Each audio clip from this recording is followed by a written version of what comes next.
So I'm here today with Mr. Tom McLean, Yeah. Mr. Rod Wood and Mr. James Frame. Give us And the name.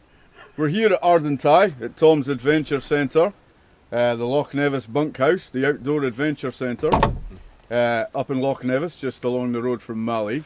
And I'd just like to start by asking these learned and wise gentlemen Yeah. how they came to meet. Tom, would you like to start us off, or Rod, would you like to? Rod.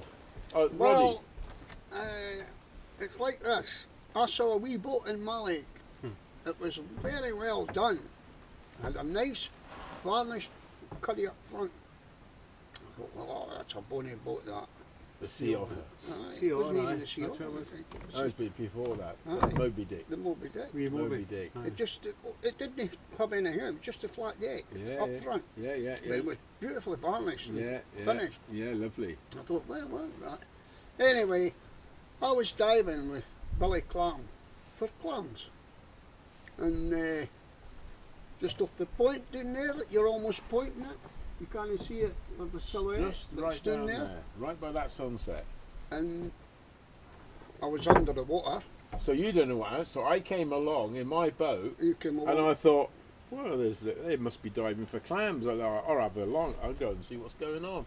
So And he just came as I came along, alongside Billy's and up boat. you came up like a And I walrus. came up right out the water, Big up to walrus. here. Ah, go I away. did. I came up. Like the man from Atlantis. Ah, I ran out of air halfway up. I was at 180 feet. and I Down. said, where are you from? And you He said, said, Arisaig. No. He says, "Well, who are you?" I said, "What the fuck's it got to do with you?"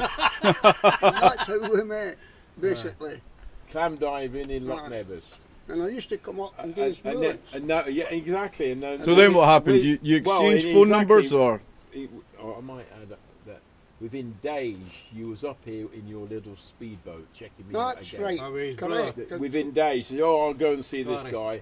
And Aye. I was probably in a tent inside that ruin over there, in that wall. That's correct. And you had this place at the time, Tom, yeah, did you? yeah, I had this place, but there wasn't no house and there was no cabins. There's a big tree growing There was a up big to it. tree growing inside that house, Aye. and I had a blow-up tent, and yeah, I was digging away at the septic tank here one day, Mm-hmm. and another speedboat came in, and it was the local, not vicar, Padre, yeah. Right.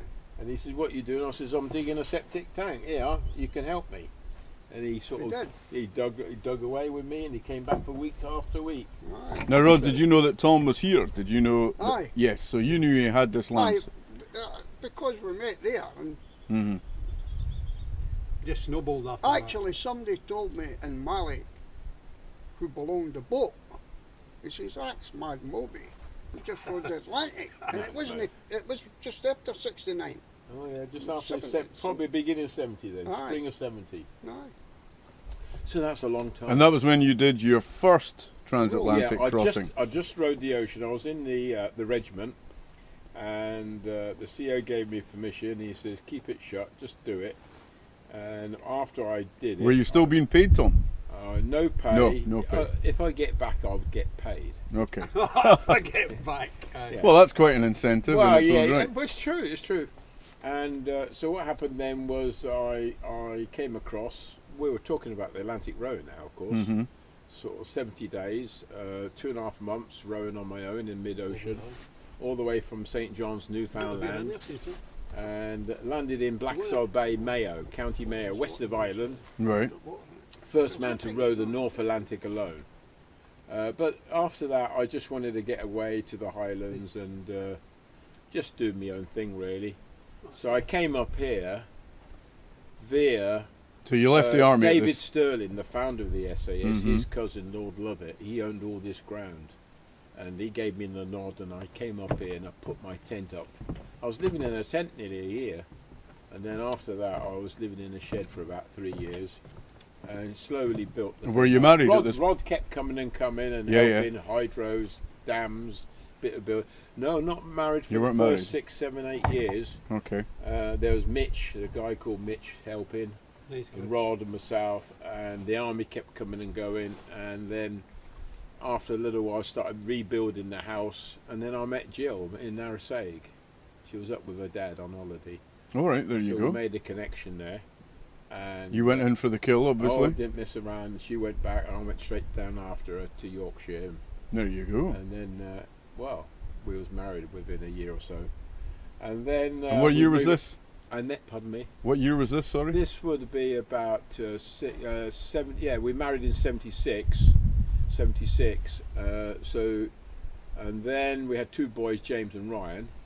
Right here in the house there, where they lived here till they was 4 or 5 years old. Oh well, they weren't born here though. Yeah, No. born in a hospital, but Yeah, they yeah. were there within 2 days. I mean, there's a little tiny toddlers running around here for 2 or 3 years, you know. Mhm. Fantastic. But when they got near the school age, we bought a house in Mora, and so I'll be going in between the 2 things here and there. Jill's still there. I'm Mhm. here at the moment. We have a little break from each other, and that seems to sort of work quite well. The boys are grown up now. They're 34, 35, getting on with it. But we're still here, and we still have Still doing it. walking groups. We're any sort of group really that wants to get away. Yes. It is groups for a week. Walk, fish, shoot, barbecue, and beer. So Doesn't there's sound a lot too of fun bad. to be had. So when was the year that you and Rod did the Rockall mission? Well, you know when Rockall was, Rod. Oh, I'm testing you now. Well, don't forget it, but I couldn't tell you the actual date, Would it be 85? something like that. Yeah, Yeah, 85, 1985. Because before that, 82 was a maritime year. They raised the Mary Rose, if you might remember. Yes, Right, yes. aye. Well, I thought I couldn't build the biggest yacht. I was getting itchy feet. I'd been here about 10 years, 12 years. I was married, I had kids, when I thought, well, I'll give it one last fling. Mhm. And so I can't build the biggest yacht, so I'll build the smallest. And the smallest yacht up till then was about 10 feet. The Yankee Gill, it's an American Jerry Spears. Right. So I and Rod helped with the gilt spur. We made it 9'9" in a kipper shed here in Malé, Hamish Smith's skipper shed. All right. Which Hamish is still on the premises here, isn't it? Up It's there right on the- over Yeah, there it's under up that there. harp over there. Yeah, we'll have a look But over it's there. Yeah. even smaller now because I came in at sort of 9'9", and a month or so later, Bill Dunlop. Dunlop came in at about 9'1". Yeah. So I, right there with Rod, the chainsaw out, and we cut 2 feet off it, Did it again. and then put the transom on, Did it and then again. shipped it back to St John's, Newfoundland. Got all our gear together, but I mean, 7'9". It's 5 feet wide. I know, but can I ask you what has that got to do with Rockall? That was the original question I asked you. What is the question about Rockall? The question was what was the idea behind it? I remember Rod telling me, and I remember from the news footage that he was in the boat with you. I distinctly Well, the idea remember. behind Rockall was it was non-existent at first. I thought I'd go to St Kilda, Yeah. and somebody said, "Forget that. That's just out there." Because I was going to have a summer out in St Kilda, and once he said there's a rock, an island in the middle of the ocean, I liked the idea of going for an adventure. Mm. I looked into it and I found out the Marines had landed on there in 1955, sort of 30 years before, in the name of the Queen to claim it for Britain. And but since then, Ireland, Denmark, Norway, all sorts of people are sort of laying claims to it. So I wanted to reaffirm it, not claim it because it's already ours. Be a civilian and actually live there. No one actually lived there before. They've visited. And my idea was to stay more than 21 days. Up to 21 days is a sort of a visit, but after 21 days, 22, You begin a residence, do you? you're a resident. Ah. You resided there. Ah. See, big difference. International law of the sea. You know. Yeah, slightly different. So I thought I'd go there, and we got it all together. Rod, we teamed together, and we had a rubber boat, and we got a friend who had a yacht, and we got it all together and headed off out. But we got in a bit of a storm, and what happened, Rod? We The were out itself- the first day, and the dinghy that we were, well, the Gemini was Gemini. pulling behind us, broke away. It chaffed one of the ropes, and we were out there, heaving, and the man on watch with me, I says to him, just feather it into the wind, just feather that sail into the wind, Into dodge the there, wind. and let me get this sorted out. I'm hanging over the transom, trying to pull this thing that's loaded with kit, and it's first down. It's bloody waves as high as a building here. Hmm. And anyway, they were all sleeping. Of course, when it became dark, they all woke up.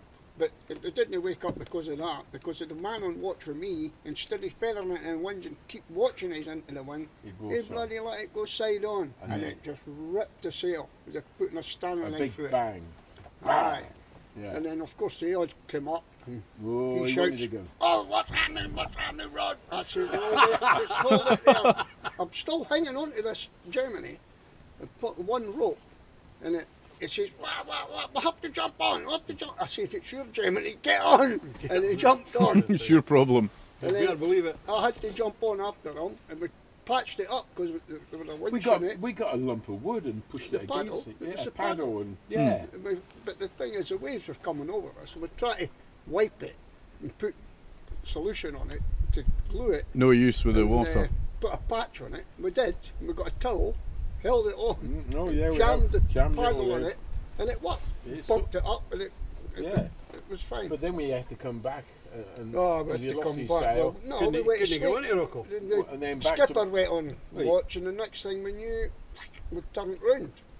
Did you not end up puncturing the rib at some stage as well Aye. because That's on of the Just landing, tell you that's- about no, it. that was no, the that's- crampons? yeah, That was the that's crampons, was it? landing. Yeah. Oh, that was another thing. That was on the landing. Anyhow, we came back because the mast mainsail was blown out, so we had to come back to Mallaig, and there was a big flap. We had to get back out again, and the ITN hired the Vision, a big heavy fishing boat. Right. And we threw all the kit on there, and they came on, and we headed back for Rockall. And we got to Rockall, and it wasn't wild, but it's roughish.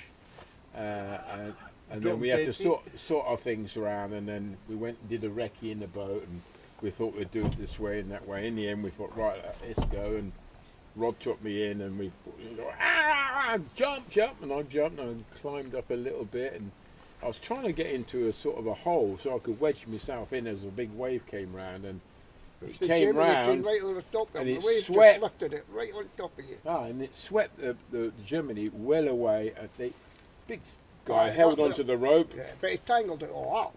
I got pulled off, and down I went, crash into the sea. Woomph.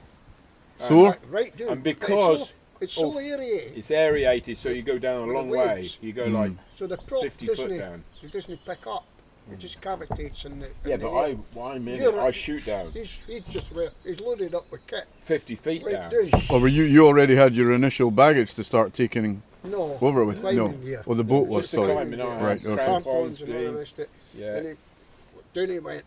And of course, I had to start dragging him out. I had to leave the engine and drag him up. Pull him up, got him up, and he's water spewing at his Oh mouth. no! I said, get me upside down. Hold me upside down. Hold me up. And the big boy held him, and I said, hit me, fucking Rod, hit me, Roddy. And it was all coming out my eyes and my ears, My God. and I could feel it in my lungs, all sort of cold swilling around. It wasn't good. No. And then I was like exhausted, wasn't I? I was knackered. Went back, had a I cup of said, tea, I- changed what- my clothes. yeah, Of well, course, since- you had a cup of tea. Yeah, of but course. yeah, a cup of tea. But then I was tired again. I thought I'd be all right in an hour, but it's 2 hours, 3 hours, and then there was a big argument with the skipper.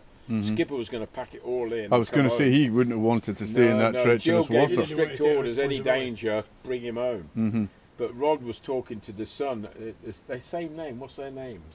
Donald Patience. Donald, a patient. And young Donald was saying, "Oh, he'll be all right," and the old man was saying, "No, pack it in." And And Rod Donald got, came with me after that in the boat. yeah, you got round. Is that right? Yeah. And then finally they agreed, and that was about 3 hours. By that time I was recovered a bit and changed into my gym kit and didn't take so much of the heavy tackle. Wow. The next time we went in, we were arguing as usual, and we all argue. You two argue? Yeah. Surely I'll not. tell you when to jump, not at the bottom of the bloody wave, at the top of the wave. And the Gemini went right in, top of the wave, and he stepped off. And that way he was clear of the waves. He climbed up and was up there fine. No No bother. problem. No problem. We got the winch set up, and Yeah, I got all the kit, and then we found that wasn't a success. So we ended up putting the pulley just round the buoy that was up there, in a long line, with two buoys. yeah, a very long line. I mean, Aye. how long would that line be? Oh, about 600 yards. it At was least, long. yeah, My gotta word. be that But long. we Yeah. ferried everything up after that, Yeah. Uh-huh. and I stood for about 6 hours in 2 feet of water. My legs getting numb. Are you sure you're going to see us here? I mean, Oh, they've yeah, got yeah. black faces. He's, Yeah, he's yeah. looking at it, he's watching it in the camera. I'm watching it. Yep. Yeah. And then you yeah, began so your that was a big residence. success. That was 1985, right? And then in sort of 87, that's when I rode the ocean again. A Frenchman came in, and he was a bit quicker, but come longer. And Ross says, "Why don't you go and beat him?" And I said, "Why don't you?" So I stripped the boat down and rebuilt it and made it a bit sort of bigger compartments below, so there'd be more weight below waterline, and done the turtle decks and done all that, and then shipped it back to St John's yet again. That's 5 times. Wow. I can't see the smoke coming out. And And yeah, where did you keep the food for the mission? in that in compartments below the floor. Put some coal in it, there. In the dodgers either end, they're all completely watertight. The midship ones, water would go in there, but it would only be water containers. Right. But I'd take 100 gallons of water, and I'd take a sort of 100 days of food just in case. Of course. But of course, I came across much quicker time. Here's an obvious question: did you not get bored? No, I think. I mean, when you come from somewhat humble background and you haven't had things, I can sort of make do. You make do with what you've got. I got no big visions of grandeur, and when I'm out there, I think I'm not going, oh, I wish I had this, or I don't wish I had anything. I'm glad to be out here. I want to be out here. I just get on with it. No, not really.